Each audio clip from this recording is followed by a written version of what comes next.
Ever hit that request ride button or, scroll through Airbnb and just wondered what's really going on behind the app? The sharing economy, it's just everywhere now, part of our daily lives, right? Getting around, finding a place to stay. But do we really get the economics of it, the full impact? Today, we're doing a deep dive. We've got this fantastic academic paper that really pulls back the curtain. It's called Blessing or Curse: Sharing Economy and Its Impact on the Community of Customers and Suppliers. It's by Shua Zheng and Yuanji He from Cal Poly Pomona. The DOI, if you want to look it up, is 10.1111 DSI.12587. So our mission today, basically unpack this research, find the most interesting bits about how these platforms actually work, what's the real effect on you, the customer, and what about the suppliers, the people driving or renting out their places, and maybe the big question, do they need to be, rein in a bit? We'll look at the mechanics, the tensions, what it means for your wallet, and, well, everyone else. Yeah, and what's great about this paper is it uses a proper economic model. It helps cut through a lot of the noise, Yeah. all those conflicting stories you hear. This gives us some real clarity on how things seem to function under the hood. Okay, so let's kick things off. What is a sharing economy at its core? We're talking about firms, right? Companies that build these online platforms. And their whole deal is crowdsourcing products, services, getting regular people to offer stuff up. Peer-to-peer trades. Exactly. Facilitating those trades. We all know the big names: Uber, Lyft for rides, Airbnb, Verbo for accommodation. TaskRabbit for odd jobs, even things like Prosper or Lending Club for small loans. Right. Sometimes called collaborative consumption. And the paper makes a useful distinction. It breaks these firms down into two main types. First, you've got what they call price manipulators. These guys deal with services that are pretty much standardized, like a ride from A to B or a small loan. And the key thing is the platform itself actively sets and changes the prices. Why? To manage supply and demand and ultimately maximize their own profit. And that's the type this paper really digs into. Then the second type, transaction facilitators. They handle more unique stuff. Think renting a specific room on Airbnb or hiring someone with a very particular skill on TaskRabbit. Here, the price is usually set by the supplier, the person offering the service. The platform's role is more about, connecting people, building the network, making it easy to find each other. Got it. So focusing on those price manipulators, the Ubers and Lyfts of the world, it brings us right back to that core question the researchers asked. Is this whole thing truly a win-win? Does it really benefit both the customers using the app and the suppliers providing the service?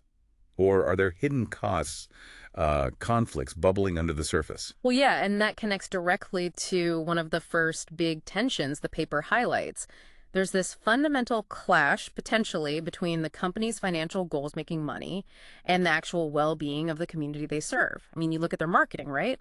These companies often position themselves as community champions, like Uber's slogan, "Finding the way, creating possibilities for riders, drivers, and cities." Sounds great. Or Lyft's mission, "Reconnect people through transportation and bring communities together." Very positive framing. But then the paper points to the reality of things like dynamic pricing, what we all call surge pricing. Surge, right. We've all seen that. Yeah, and that's primarily a tool to boost the company's revenue, which, can often run counter to what's actually best for the community at that moment. And this isn't just theory. We see it playing out. Remember those Uber driver strikes back in 2019 before the IPO? Yeah, demanding better pay, better conditions. Exactly. Or think about the big fight over Proposition 22 in California in 2020. That whole debate about whether drivers are employees or contractors, it gets messy. And that leads straight into another major conflict the paper tackles. Yeah. The threat these platforms pose to, well, the old guard, Yeah. the traditional service providers. I mean, they're classic market disruptors, right? They come in and really shake things up for established businesses like your local taxi companies. And you hear the arguments from the traditional side. They talk about, unfair competition maybe, lower barriers to entry for the new guys, sometimes less regulation. Safety concerns too sometimes. Right. And the human cost can be really significant. The paper mentions this quite starkly. It talks about taxi drivers really struggling, losing their livelihoods in some cases. It even notes many sad stories, including suicides. It's quite sobering. Absolutely. So given all these tensions, the paper really focuses on two key research questions. First, what is the nature of this conflict between the sharing firm's bottom line and the community's welfare? And second, maybe the more practical question, how could regulation possibly step in to mitigate that conflict, to lessen the negative impacts. Okay, so how did they try to answer that? They built an economic model, you said. Yeah, a simplified market simulation. Think of it like a game with 4 players. You've got the customers, you've got the individual suppliers, the drivers say. Then there's a traditional firm, like a taxi company, with fixed capacity and set prices. Okay, the baseline option. Exactly.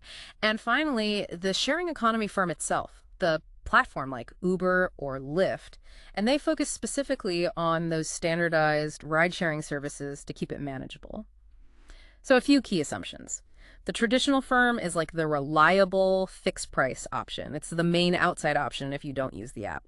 The sharing economy firm uses a commission contract, basically. They take a cut, and the price can fluctuate, like surge pricing. Right. And the sequence of actions is important. First, the sharing platform sets its price. Then suppliers decide, okay, at that price, am I willing to drive? Makes sense. And finally, you, the customer, look at the app's price, maybe the traditional taxi fare, and you choose. But you also consider something else, the search cost. Yeah, search cost is a really critical idea in this model. It's not just money. It's the value of your time, your effort, your frustration, really, trying to find an available driver on the app. Okay, the waiting game. Exactly. It's based on what they call your impatience factor. How much you hate waiting multiplied by the demand to supply ratio. So, lots of riders, few drivers, high search cost, lots of hassle. And for the supplier, their calculation is simpler. Just whether the fare covers their costs and effort. Pretty much. Their utility is their share of the revenue minus their costs. Higher price generally means more drivers are willing to work. Okay, now here's where you said it gets really interesting. This backward bending demand curve. What's that about? Sounds counterintuitive. It is. Normally, price goes up, demand goes down. Simple. But here, as the sharing economy price starts to go up, demand can actually increase for a bit. How does that work? Because the higher price attracts more suppliers. More drivers log onto the app.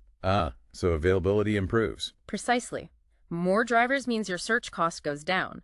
It's easier and faster to get a ride. So for a while, that increased convenience outweighs the higher price, and more people actually choose the app. But only up to a point, right? Yeah, exactly. If the price keeps climbing, eventually it just becomes too expensive. The convenience factor gets swamped by the sheer cost, and then demand does fall off like a normal curve. So this weird curve is a direct result of them being able to flex supply through crowdsourcing. You got it. And it implies there's a natural ceiling on search pricing. Go too high, and people just walk away or take the taxi. And the model also sheds light on when these platforms can even enter a market successfully. For market entry, basically, the quality of the sharing service has to be perceived as better than the traditional option. The paper mentions an attorney they interviewed who said, travelers preferred ride-sharing for convenience, better info, innovation. If it's not actually better in some way, why bother? True. They used to offer something more. Right. And then for market penetration, really getting established customer patience matters hugely. If you're in a city where taxis are already super efficient and people just hate waiting, like they're very impatient. High impatience factor. Exactly. Then it's really tough for a sharing app to gain traction. That search cost, the potential waiting time just becomes too much of a barrier. Okay, so given this model, how does a platform that wants to maximize its own revenue actually set its prices? What's the playbook? Well, the paper shows there are basically 2 main scenarios for their optimal strategy. The first one is pretty intuitive, matching supply to demand. This tends to happen when their pool of available suppliers isn't huge and customers are, reasonably patient. Okay. In that case, the best price for the platform naturally balances the number of drivers with the number of riders. But there's a second way. You mentioned something more strategic. Yes. The second scenario is what they call inducing oversupply. This happens when they have a really large base of potential suppliers or when customers are generally impatient. Right. And here's the kicker. The price they set in this situation is deliberately chosen to bring in more suppliers that are actually needed for the current demand. Crucially, this price does not aim to maximize the number of rides people take. So they're flooding the market with drivers on purpose. In a sense, yes. The paper calls this a key part of their manipulative power. It serves their profit goal, even if it means some drivers are sitting idle. Right. So what strategies come out of this? Well, for market selection, the model suggests they should always target markets where customers are more patient. Why is that? Because patient customers give them more room to maneuver with prices, especially with that backward bending demand. It ultimately leads to higher potential revenue for the platform. Then, thinking about market promotions, how they grow, expanding the supplier base, getting more drivers signed up is almost always good for the firm, particularly if they're in that inducing oversupply mode. More drivers equals more control. Kind of. But expanding the customer base is a bit trickier. It's definitely profitable when supply and demand are balanced. But if customers are impatient, adding too many new riders can backfire. It increases competition for rides, raises search costs, frustrates people, and can actually drive customers away, hurting revenue. And then there's the commission rate, right? The cut that they take. That's usually pretty visible. Yeah, Uber publishes its rates, for example. So if supply and demand are balanced, the model shows the firm has an incentive to increase its commission rate. And, well, we've certainly seen platforms do that over time. Definitely. But if they're inducing oversupply, it depends again on customer patience. If customers are patient, hike the commission. But, interestingly, if customers are impatient, the model suggests the platform should actually be more generous to its suppliers, give them a bigger cut. Really? To keep enough drivers on the road to minimize those frustrating search costs for the impatient customers, it's like a strategic move to prevent riders from abandoning the app altogether. A sort of win-win for the platform and suppliers, maybe, but driven by managing customer frustration. Okay, so pulling that all together, Yeah. the overall strategy seems to be find markets with patient customers, build up a huge supplier base first, maybe sweetening the deal initially, then focus on growing the customer side and start nudging those commission rates up. But there's a warning here, right? Don't get too greedy too fast. Exactly. Pushing commissions too high or letting search costs get out of control can damage market share and revenue, which, might help explain some of the financial ups and downs we've seen from companies like Uber and Lyft in recent years. And we can't forget the traditional firms in all this. They're not just standing by. Right, the taxi companies. They're fighting back. Huh. In the model, their main strategy is to improve their own service quality, make the traditional taxi ride better, more appealing. So more competition. Yes. And when traditional firms improve, it forces the sharing economy platforms to lower their prices to stay competitive, and that directly hits the platform's revenue. This really explains that intense conflict we see, doesn't it? Legislative fights, lobbying, even clashes on the street sometimes between taxi drivers and app drivers. It's a direct economic battle. Okay, let's pivot now to the big so what. What does this all mean for welfare? For people? The paper looks at customer welfare, the total benefit to riders, and supplier welfare, the benefit to drivers, compared to a world without these apps. And the findings are pretty clear on one side. Customer welfare generally goes up. That makes sense. More choice, often more convenience. Usually, yes. You have another option, so you're typically better off or at least no worse off. But supplier welfare, that's where it gets more complicated and potentially concerning. The paper finds that suppliers, the drivers, can actually end up worse off than they would be without the platform. If the platform aggressively induces that oversupply we talked about, too many drivers chasing too few rides means individual drivers might struggle to get enough fares to make it worthwhile. Demand shortages for them. This really lines up with anecdotal evidence, right? Customers often love the convenience, but you hear a lot of stories about driver pay and conditions not being ideal. And this leads right back to that core conflict, the platform's profits versus welfare.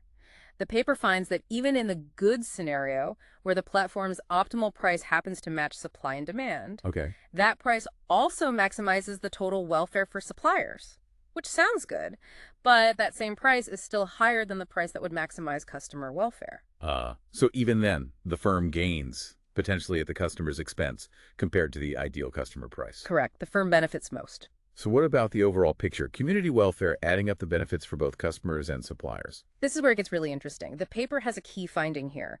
It suggests that if the platform gives at least 50% of the revenue share to its suppliers, Okay, a 50-50 split or better for the driver. and its optimal price happens to be one that matches supply to demand, then that price also maximizes overall community welfare. So that's like a sweet spot, a potential compromise. Kind of. In that specific case, the benefit to the suppliers as a group outweighs the slightly higher cost to customers, leading to the best overall outcome for the community defined this way. But I sense a but coming. There is a big but. If the platform's profit maximizing strategy involves inducing oversupply, The other scenario. right, then that strategy actively harms community welfare. It makes the community as a whole worse off compared to the welfare maximizing price. In that situation, both customers facing higher prices than ideal and suppliers facing ride shortages can suffer while the platform is the sole winner, as the paper puts it. So this naturally leads to the question, what can be done? And the paper offers some pretty strong quantitative backing for considering regulation. It argues the root cause of the problem is that manipulative pricing power the platforms have. Okay, and they put numbers on it. They did, based on their model. Get this. The price set by a purely revenue-focused platform could be up to twice as high as the price that would actually maximize the community's total welfare. Wow, double. And separately, the price that maximizes community welfare is itself potentially 1.5 times higher than the basic market clearing price, the theoretical price where supply perfectly equals demand with no weighting. Okay. So put those together, 1.5 times 2. The platform's profit maximizing price could be up to 3 times that simple market clearing price, which leads to their main policy suggestion. Regulators could consider putting upper limits on prices, specifically on surge multipliers. For instance, capping surges at no more than, say, 3 times the normal or market clearing price. A price ceiling on the surge. Exactly. The idea is that this could curb the platform's ability to excessively manipulate prices solely for profit and potentially protect overall community welfare from deteriorating too much. Of course, the exact cap, that 3 times number, would need careful calibration for each specific city or market. Right, so wrapping this up, the core insight seems to be, yes, the sharing economy brings amazing convenience. We all feel that. But this research really highlights how the drive for profit, especially through that power to manipulate prices and induce oversupply, can create real conflicts. It can potentially disadvantage the very suppliers the platform relies on, and maybe even harm the broader community's economic well-being, even while customers generally get a good deal. It really makes you think, doesn't it? Given these dynamics, how should we approach these platforms? As a customer, or maybe if you're thinking of becoming a supplier, knowing these forces are at play, knowing about potential regulation, it raises that question. How much should convenience cost? Not just in dollars out of your pocket, but in terms of the impact on everyone else involved in making that convenient ride or stay happen. Something to mull over next time you reach for that app.